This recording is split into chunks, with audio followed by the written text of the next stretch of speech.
Panorama group, जो सोचता है वो करता है। नमस्कार, खबरें विद न्यूज हाट में आपका बहुत बहुत स्वागत है। मैं हूं सागर और मेरे साथ मौजूद है न्यूज हाट के सीनियर जर्नलिस्ट चंदन झा। नमस्कार सर। नमस्कार सागर जी। सर, बिहार पॉलिटिक्स की चर्चा फिर आज हम लोग नए सिरे से करने वाले हैं। चूंकि बिहार में चुनावी मोड है, चुनावी मौसम है, उसको लेकर तैयारियां तेज है। लेकिन बिहार के मुख्यमंत्री नीतीश कुमार दिल्ली जा रहे हैं और देश के प्रधानमंत्री बिहार आ रहे हैं। शुरुआत मुख्यमंत्री से करते हैं, क्या कुछ मामला है? बिल्कुल, देखिए मुख्यमंत्री नीतीश कुमार जो हैं आज ही जा रहे हैं दिल्ली, क्योंकि 25 तारीख को मतलब 25 मई को वहाँ पर जो एनडीए मुख्यमंत्रियों की मीटिंग बुलाई गई है और उस मीटिंग में जो केंद्र प्रायोजित योजनाएं हैं उस पर चर्चा होनी है कि कितना काम हुआ, क्या बाकी है, इन सब पहलुओं पे मंथन होना है। और इसके अलावे खबर यही कि अलग से इस मीटिंग के अलावे सीएम जो है पीएम से मिलेंगे। इसके बाद बीजेपी के राष्ट्रीय अध्यक्ष जेपी नड्डा से भी नीतीश कुमार की मुलाकात होने वाली है और गृह मंत्री अमित शाह से भी वह मिलने वाले हैं। कौन? तो सीएम। तो समझ सकते हैं अगर इन तमाम लोगों से एनडीए के मुख्यमंत्रियों की मीटिंग है लेकिन मिल रहे हैं, मतलब मामला जो है गंभीर है। गंभीर यही कि राजनीति है। और राजनीति क्या, तो बिहार का चुनाव है, तो बहुत सारे मसले हैं। देखिए, सीट शेयरिंग का मसला है, आपको क्या दल की संख्या बढ़ेगी, तब बिना नीतीश जी से बात किए हुए तो कोई बड़ा फैसला तो बिहार में होगा नहीं। सवाल मेरे मन में यह आ रहा है सर कि चलते हैं दिल्ली चुनाव के आसपास। उस समय भी नीतीश कुमार दिल्ली गए थे, चर्चा खूब थी कि मोदी जी से समय लिया जा रहा है, जेपी नड्डा से लिया जा रहा है, अमित शाह से मुलाकात होगी, लेकिन वो मिलते नहीं है किसी से। चले जाते हैं मनमोहन सिंह, जो स्वर्गीय मनमोहन सिंह हैं, उनके आवास पर, और वहां से माहौल एक बिगड़ता हुआ नजर आता है। तो क्या लग रहा है? नहीं, एकदम स्मूथ है रास्ता, स्मूथ रास्ता। देख रहे हैं, एक दिन पहले ही नीतीश कुमार जो है पहुंच रहे हैं दिल्ली, आज ही पहुंच जाएंगे। एकदम स्मूथ रास्ता है, सब प्लान एकदम रोड में बना हुआ है कि क्या क्या करना है, किससे मिलना है, क्या क्या है। मुद्दे भी तय हैं। मुद्दा अभी बताई कि बिहार को लेके और चिराग वाला भी है। चिराग वाला है वो, जिसमें वो बोले थे कि बिहार आने का मन करता है। अठावले बोल दिए कि अभी आने की जरूरत नहीं है, नीतीश कुमार से मिल। वो सब तो ठीक है सर, वो दिल्ली वाले दो सिपह सलाहकार किनके? मुख्यमंत्री नीतीश कुमार के तो वो तो देखिए, अब सिपा सलार कह रहे हैं तो ललन सिंह देख रहे हैं, गरजते हैं सदन में तो कैसे धुआं निकल जाता है विपक्ष का। नहीं, संजय झा तभी विदेश दौरा पर हैं, पाकिस्तान को पानी पिलाने के लिए गए हुए हैं। तो एकदम सब चकाचक है।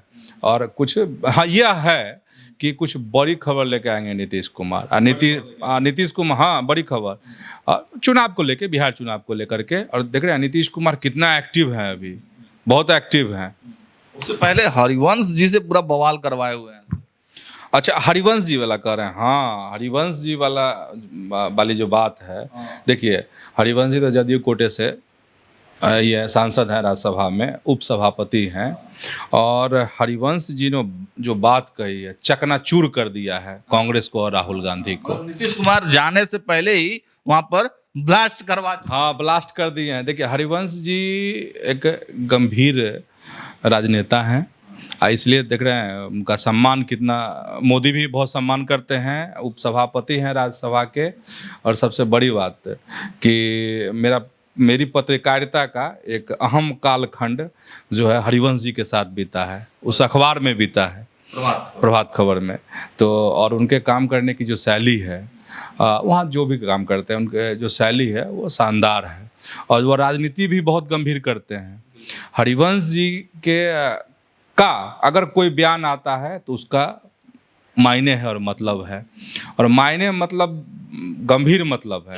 बयान दिया है सर, बहुत तगड़ा बयान दिया है। कहीं नहीं कि कांग्रेस को और राहुल गांधी को उन्होंने पानी पानी कर दिया है। और कह रहे हैं कि देखिए इतिहास में मत जाइए, और इतिहास की बात अगर हम करने लगेंगे तो कई ऐसी घटनाएं हैं जिससे कांग्रेस असहज हो जाएगी कांग्रेस। और हरिवंश यह भी कह रहे हैं कि 2004 से लेकर 2014 तक में करीब 2500 ऐसी घटनाएं हैं। वह दावा कर रहे हैं कि 2500 ऐसी घटनाएं हैं जिसमें आपको कांग्रेस को कार्रवाई करनी चाहिए थी, कांग्रेस की सरकार को, लेकिन सरकार ने कार्रवाई नहीं की। एक दो घटना नहीं, 2500 ऐसी घटनाएं और कोई कार्रवाई सरकार नहीं की। 2500 घटनाएं।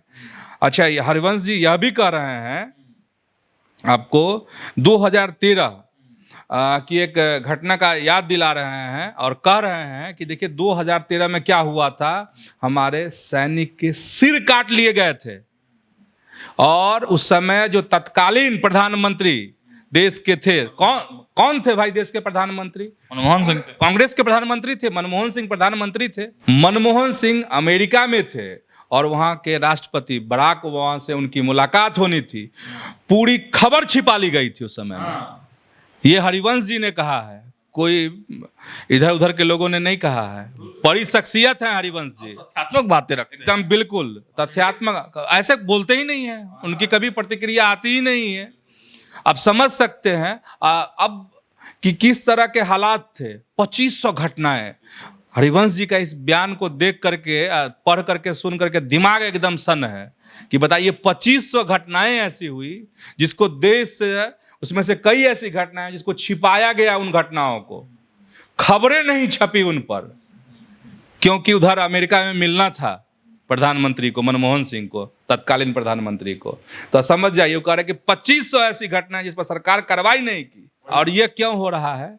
उसी के लिए हो रहा है कि अभी एक दो दिनों पहले राजस्थान में प्रधानमंत्री ने एक संबोधन दिया जिसमें उन्होंने लहू की बात उठाई है। कहा कि जो गर्म खून के बदले मेरा सिंदूर जो है लहू के रूप में दौड़ रहा है, इस पर जो सियासत गर्मा गई। और राहुल गांधी ने जो सवाल उठाए कि आप जब कैमरा सामने होता है तो आप गर्म हो जाते हैं, आपका खून नहीं क्यों गर्म होता है? हाँ, आपके खून गर्म होते हैं। यह सवाल उठाया था और साथ ही कहा था कि पाकिस्तान के बयान पर आपने विश्वास क्यों किया। प्रधानमंत्री से सवाल उठाया था और कई तरह के सवाल उठाए थे। इस पर जो है हरिवंश जी का बयान आया है। और दूसरी बात, एक अहम बात और समझ जाइए कि अब देख लीजिए एनडीए भी, मतलब हरिवंश जी का मतलब यह हो गया कि मुंह तोड़ जवाब, मतलब एनडीए के नेता भी कमर बांध लिए हैं कि जैसा सवाल कीजिएगा वैसा ही जवाब मिलेगा। हर कोई अब जवाब देगा। हाँ, नहीं, अब कांग्रेस को जवाब देना चाहिए कि वह कौन सी घटना थी जिसमें हमारे वीर सपूतों के सिर काट लिए गए और खबरें नहीं छपने दी, बात बाहर नहीं आने दी। नहीं, उस पर क्यों नहीं कार्रवाई हुई कांग्रेस सरकार के द्वारा? सवाल तो है ना। और मतलब चुनाव से भी अगर इसको देखा जाए सर जोड़ के, तो नीतीश कुमार के जाने से पहले जनता दल यूनाइटेड ने अपनी वफादारी एक बार फिर से सिद्ध कर दी है। बिल्कुल, इसलिए तो कह रहा है कि नीतीश कुमार जब दिल्ली से लौटेंगे तो कुछ बड़ी डील लेकर आएंगे। प्रधानमंत्री मोदी की भी बात कर लेते हैं सर। पीएम पटना आ रहे हैं और खबर है कि भाजपा कार्यालय भी जाएंगे। बड़ी तैयारी की जा रही है भाजपा कार्यालय में। मतलब क्या है भाजपा कार्यालय में इस तरह के, मतलब आयोजन उनका था, विक्रमगंज उनको जाना था, उद्घाटन करने थे, लेकिन भाजपा कार्यालय आना, कार्यकर्ताओं से बातचीत करना, मतलब पूरा फोकस्ड कार्यक्रम है चुनाव को लेकर। एकदम स्वाभाविक है कि चुनाव नज़दीक है और पीएम आ रहे हैं और जिस तरीके से तगड़ा जवाब दिया गया है पिछले दिनों पाकिस्तान को, पाकिस्तान का जो है ना कलेजा टूट गया है। कलेजा में जो रीढ़ की हड्डी होती है ना, रीढ़ की हड्डी पीछे और कलेजा में भी हड्डी है, ठीक है, वो टूट गया है। कुहर रहा है पाकिस्तान, समझ गए? तो ये क्या हुआ है? एक बेहतर नेतृत्व की वजह से हुआ है ना। देश में जो अच्छा नेतृत्व है उसकी वजह से हुआ है। और तो प्लान यही, अच्छा एक चीज़ है, अब तो ये वीरता वाली। अब देखिए कि बीजेपी की एक खासियत है, वह हर चीज़ को इवेंट बना देती है। ये अपना बीजेपी का तरीका है। तो मोदी जी का खास कर ये तरीका। हाँ, मोदी जी का तरीका। अभी मोदी जी की लीडरशिप में ही ना सब कुछ है। तो आ रहे हैं तो इसको इवेंट का रूप दिया जा रहा है। जैसे खबर यही आ रही है कि जब वो पटना एयरपोर्ट पे आएंगे तो वहाँ जो नया टर्मिनल बना है उसका उद्घाटन भी करेंगे वो, और कई तरह की योजना है जिसका ये करेंगे वो, शिलान्यास उद्घाटन हो, मतलब बिहार को कई तरह की सौगातें मिलेंगी। इसके बाद वहाँ से बीजेपी ऑफिस पहुँचेंगे, और बीजेपी ऑफिस पहुँचेंगे तो इस दौरान उनका भव्य स्वागत, शोभा यात्रा निकाला जाएगा। यात्रा निकलेगी। बहुत जो है तगड़े स्वागत की व्यवस्था बीजेपी कार्यकर्ताओं के द्वारा की जा रही है। जी, मैंने देखा सर कि भाजपा कार्यालय में जो भारतीय जनता पार्टी के युवा मोर्चा के अध्यक्ष है भारतेंदु मिश्रा, वो पूरा बैठक ले रहे थे, तैयारी में जुटे हुए थे। मतलब पूरा युवा मोर्चा की टीम को भी कमान लगता है दिया जाएगा। तो युवाओं की तो जरूरत है ही ना, युवा नहीं तो फिर सफलता कैसे। तो मंथन है, और यही है कि उसी दिन जब पीएम आएंगे बीजेपी ऑफिस पटना में, तो वहाँ पे मीटिंग करेंगे जिसमें सांसद होंगे, विधायक होंगे, और जो कई जो पदाधिकारी हैं बिहार बीजेपी के संगठन के जो हैं बिहार बीजेपी के, उन नेताओं के साथ उनकी मंथन बात होगी। बूथ कैसे मजबूत किया जाए, मतलब चुनाव को लेकर के कैसे क्या होता है मंथन। एक सवाल मेरा सर, बाकी सब चीज तो ठीक है, चुनावी तैयारियां, बूथ मैनेजमेंट, पदाधिकारी, सीट शेयरिंग, लेकिन भाजपा की जो गुटबाजी है, जो कई गुटों में भाजपा बटी है, जिसकी वजह से नुकसान भी होता रहा है भाजपा को, तो क्या इसको भी सुलझाने का प्रयास एक जगह बैठाकर प्रधानमंत्री करेंगे? कड़ी नजर है, कड़ी नजर है। नहीं समझे, लोकसभा में शाहाबाद में जो खेल हुआ था, और बीजेपी के अपने ही नेताओं ने, शीर्ष बिहार बीजेपी के शीर्ष नेताओं ने खेल किया था। और ये ऐसा थोड़ी ना है कि जिसको पता है तो पीएम को नहीं, हाँ, पीएम को नहीं पता हो, जेपी नड्डा को नहीं पता हो, और अमित शाह को नहीं पता हो, सब पता है। तो इस बार बहुत एकदम कड़ी नजर है। ऐसे लोग तो अपने ढूंढ रहे हैं इस सीट से लड़े कि उस सीट से लड़े, कि किस सीट से लड़े। सब चेतावनी अपना तरीका है, बीजेपी का अपना स्टाइल है, और मोदी जी का अपना स्टाइल है, उसमें सब कुछ होता है, चेतावनी भी, आदेश भी, निर्देश भी, सब कुछ, समझे। तो इसलिए इस बार वो सब चीज़ें नहीं चलने वाली है, बहुत कड़ी नज़र, कड़ी निगाह है। इसी में एक छोटा सा सवाल, छोटी टिप्पणी मैं चाहूँगा, क्योंकि पिछले कई दिनों से देखिए भाजपा में एक मंथन है, एक दो फाड़ भी है। एक तरह से एक बाहरी भाजपा, मतलब भाजपा के बाहरी से लोग आए हुए, और एक संघ बैकग्राउंड, एबीवीपी बैकग्राउंड से आए हुए लोग, उनमें बड़ा उठापटक की स्थिति देखी जा रही है। तो क्या लगता है कि मोदी जी के आने के बाद इस पर भी कोई मंथन होगा, इस पर भी कोई दिशा निर्देश जारी होगा कि क्या संघ एबीवीपी के लोगों को ज़्यादा इस बार तवज्जो देना है?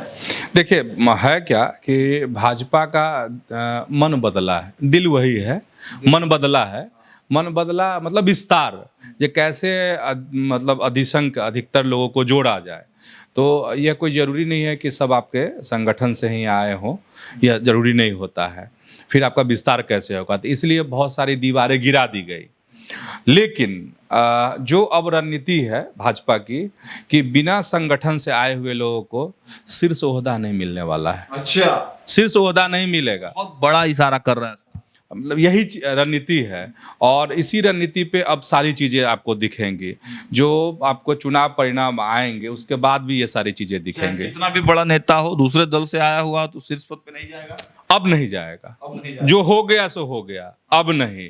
क्योंकि वाकई में इससे जो संगठन से आए हुए लोग हैं, अनुसांगिक संगठन जो है, उनसे भी जो आए हुए हैं, उन लोगों के दिल में जो है दर्द है इस बात का, जिसका खामियाजा लोकसभा चुनाव में मोदी ने भुगता भी है। हाँ, एकदम भुगता है, एकदम भुगता है। बैसाखी की सरकार चल रही है केंद्र में, जब चाहे नीतीश कुमार और उधर चंद्रबाबू नायडू, कहानी खत्म। एक स्टेटमेंट कि एक स्टेटमेंट जेपी नड्डा का, बस यहाँ सही है, चलिए उस पर नहीं जाएंगे, कार्यक्रम लंबा हो जाएगा। लेकिन देखिए, वक्त के साथ हर कोई सीखता है, तो बीजेपी को भी एहसास हो गया है कि क्या करना है, नहीं करना है। मतलब भाजपा सबको सम्मान देगी, लेकिन आगे जो संगठन में बढ़ेंगे, बिहार में भी आपको ऐसा दिखेगा, आगे जो बढ़ेंगे वो पावर सेंटर और जो हो गए वो संगठन के, मतलब मूल कार्यकर्ता। आगे बढ़ते हैं।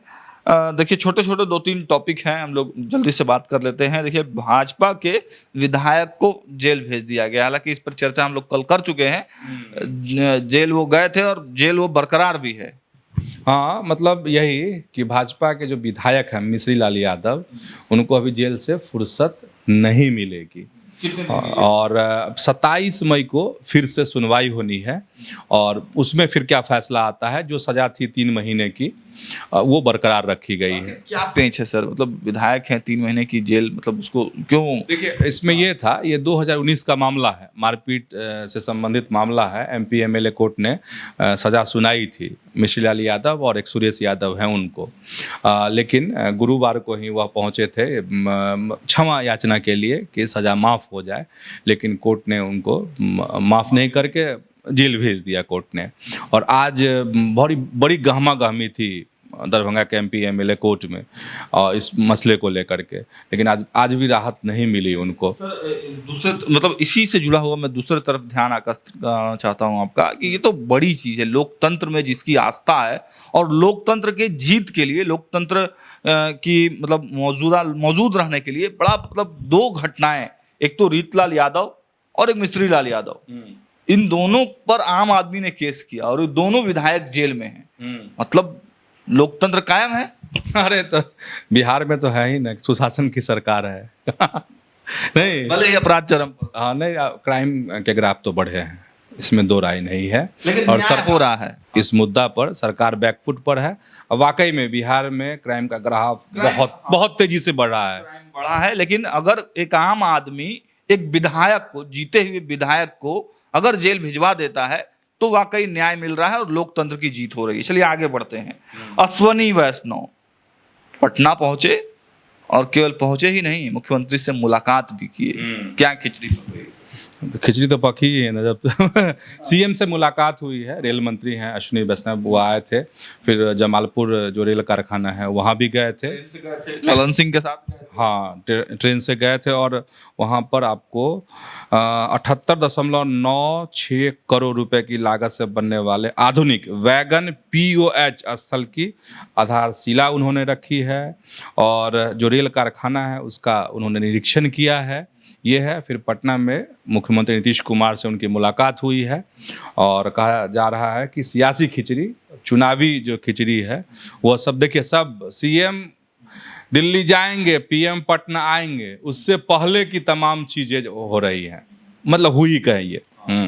चलिए अब एक देश का खबर देखिए, फिर से देश में कोरोना की बात कही जा रही है, लोग चर्चा कर रहे हैं क्या कि कहाँ और कैसे कोरोना आ गया, तो उस पर सर क्या अपडेट है? दिल्ली में कुछ पहले तो कई देशों में, 6-7 देशों में इसने कई केस मिले, इसके बाद भारत में अलर्ट जारी कर दिया, बिहार में भी अलर्ट जारी हुआ है कोरोना को लेकर, नए वेरिएंट हैं ये, और कई 261 मामले पूरे देश भर में हैं इसके।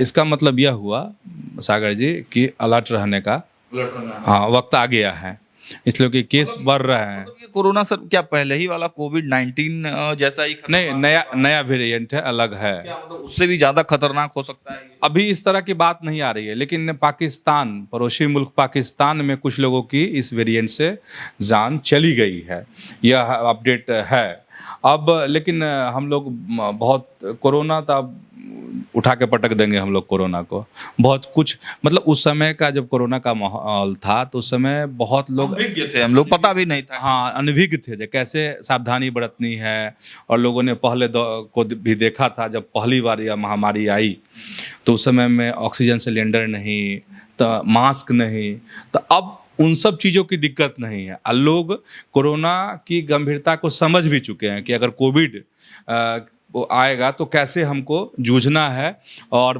मतलब हाँ बचाव कैसे करना है, समाज इस चीज़ से प्रशिक्षित हो गई है। लेकिन इसलिए बहुत ताल नहीं ठोकना है और सावधानी बरतना है हम लोगों को, सरकार के गाइडलाइंस को एकदम ध्यान रखना है। और केस लेकिन देश में बढ़ रहे हैं जो चिंता का सबब है।